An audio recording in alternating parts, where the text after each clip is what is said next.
البقرہ آیت نمبر 187 کا ایک جزو ہے جس میں اللہ کریم ارشاد فرماتے ہیں کہ حلال کر دیا گیا ہے تمہارے لیے روزوں کی راتوں میں بے حجاب ہونا اپنی بیویوں سے، وہ پوشاک ہیں تمہارے لیے اور تم پوشاک ہو ان کے لیے، اللہ کے علم میں ہے کہ تم اپنے آپ کے ساتھ خیانت کر رہے تھے اور تمہیں معاف کر دیا، تو اب تم ان کے ساتھ تعلق زن و شو قائم کرو اور تلاش کرو جو اللہ کریم نے تمہارے لیے لکھ دیا ہے۔ تو کیا خیانت کر رہے تھے ہم سے پہلے والے مسلمان اپنے ساتھ جس باعث بیویاں حرام تھیں ان کے نہیں، لیے؟ اس کے اندر یہ خیانت کا اللہ تعالیٰ خالق کائنات ہے، اس کو حق حاصل ہے کہ وہ جس طرح کے جو مرضی الفاظ مخلوق کے لیے استعمال فرمائے، ٹھیک ہے، لیکن ہم جن لوگوں کے بارے میں کہہ رہے ہیں ہم سے تو وہ بہت فائق ہیں، تو ہم یہ قرآن پاک کی آیت تو بالکل پڑھتے ہیں، لیکن اس کا ترجمہ اپنی زبان میں کرتے ہوئے ہمیں احتیاط کرنا پڑے گی۔ خیانت سے وہ مراد نہیں ہے کہ نعوذ باللہ وہ ایسا گناہ کرتے تھے یا اس قسم کا، تو پھر بیویاں کیوں حرام تھیں؟ وہ نہیں، وہ تو روزے کی حالت میں اب بھی حرام ہے، ٹھیک ہے، وہ تو دن میں اب بھی حرام ہے۔ نہیں وہ تو روزے مطلب روزہ نہیں بھی ہے، افطار کے بعد بھی تو وہ بیویاں حرام تھی ان کے لیے رات میں۔ ہاں وہ تھی نہ حرام، جی، لیکن اس وقت چونکہ صدر اسلام تھا، ابتدائی اسلام تھا، اسلام کے احکامات درجہ بدرجہ آہستہ آہستہ آئے، جس طرح وہ شراب کا سلسلہ رہا، جس طرح نماز کا اپنا سلسلہ رہا۔ اللہ کے علم میں ہے کہ تم اپنے آپ کے ساتھ خیانت کر رہے تھے اور تمہیں معاف کر دیا گیا۔ معافی تو کسی جو ہے علم وہ اللہ انکم تختانون انفسکم، یہ الفاظ معافی تو موجود مفتی ہیں۔ صاحب کسی مطلب کوئی سزا کی جائے تو اس سے جو ہے وہ مانگی جاتی ہے یا ملتی ہے، تو ایسا کیا تھا؟ جی، وہ یہی تھے کہ مقاربت کرتے تھے، کر لی انہوں نے۔ کیا؟ فرسٹ آف آل میاں بیوی کے مراسم، ٹھیک ہے، چونکہ اس سے پہلے ایسا تھا نہیں نا، ہاں تو ان کو پہلی دفعہ اس لائن میں لایا گیا، لوگوں کو جو بھی اس وقت موجود تھے کہ آپ روزہ رکھو، یہ مقاربت وغیرہ نہیں کرنی۔ ٹھیک ہے، تو عرب کا ماحول ہو، گرم ماحول ہو، کھجوروں کے کھانے کی کثرت ہو اور جسم مضبوط ہو، شہد استعمال ہو، زیتون استعمال ہو، تو آپ مجھے کر کے بتا دیں بھی کیسے بچیں گے؟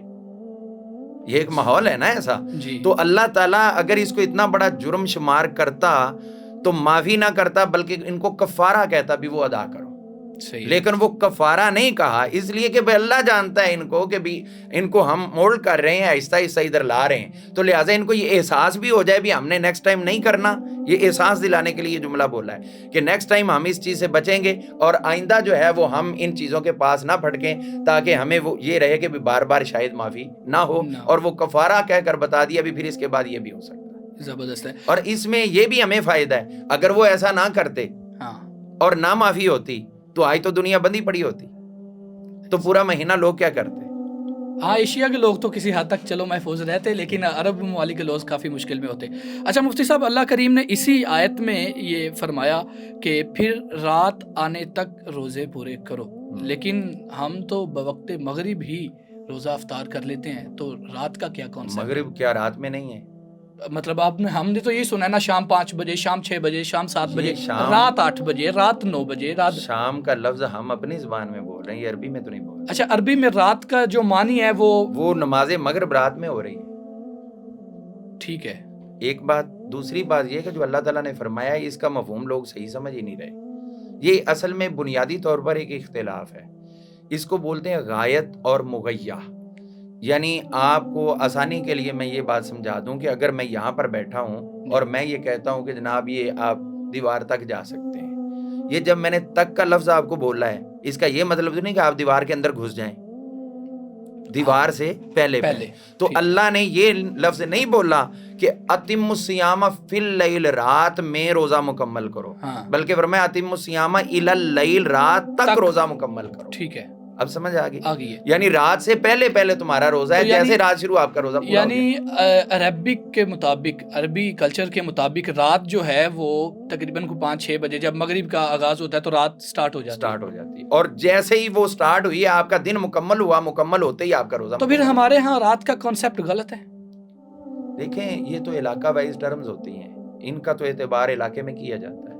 حضور صلی اللہ تعالیٰ علیہ وآلہ وسلم آپ بذات خود جب کوئی وفد روانہ کرتے یا کسی کو سفیر بنا کر روانہ کرتے، جو نصیحتیں فرماتے تھے ان میں ایک نصیحت یہ ضرور ہوتی تھی کہ وہاں جا کر عرف کا خیال کرنا، یعنی وہاں کی ٹرمز کا خیال کرنا۔ ٹھیک ہے، اگر کوئی ایسا لفظ جو ہمارے ہاں اچھا نہیں ہے اور وہ اس کو اچھا سمجھتے ہیں تو اس کو بالکل استعمال کر لینا، اور بعض دفعہ ہمارے ہاں اچھا لفظ ہے اور وہاں کے لوگ اس کو اچھا نہ سمجھے تو اس لفظ سے اجتناب کرنا۔ تو یہ جتنے مفسرین ہیں جنہوں نے تفسیر لکھی ہے، ترجمہ لکھا ہے بالخصوص، کسی بھی مکتبہ فکر سے ہوں، تو انہوں نے رات کے علاوہ کوئی متبادل لفظ کیوں نہیں استعمال کیا کہ جس سے امت میں یہ جو اختلاف ہے یہ نہ یہ ہوتا یا حل ہو دیکھیں جاتا؟ رات تک کا ہی بولنا ہے، رات میں نہیں بولنا، ہاں رات تک لفظ تک کو آپ سمجھے نا، اچھا مفتی صاحب، لیلۃ القدر کا آغاز وہ بھی مغرب وہ سے بھی مغرب سے فوراً جیسے مغرب شروع ہوئی تو وہ شروع ہو گیا، یعنی وہ دن ختم ہو گیا، قرآن کریم میں جتنی بھی راتیں ہیں وہ مغرب سے شروع ہو چکی مغرب سے شروع ہو گیا۔ صحیح ہے۔